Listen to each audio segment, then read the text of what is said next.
ഞാൻ doctor Ashitha, consultant ENT SK hospital Edappazhanji. നിങ്ങൾ ഒരാളോട് സംസാരിക്കുമ്പോൾ അവർ പലവട്ടം നിങ്ങളോട് അത് ആവർത്തിക്കാൻ പറയാറുണ്ടോ?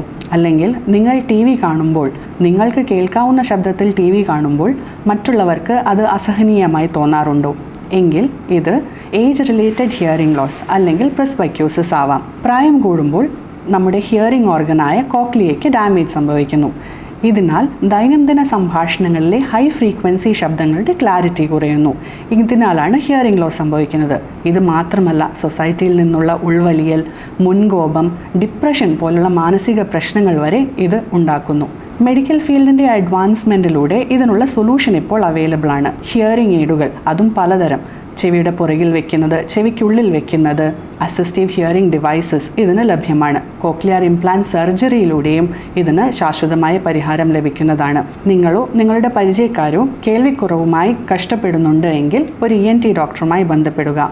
Because hearing is not just about listening, it's about living.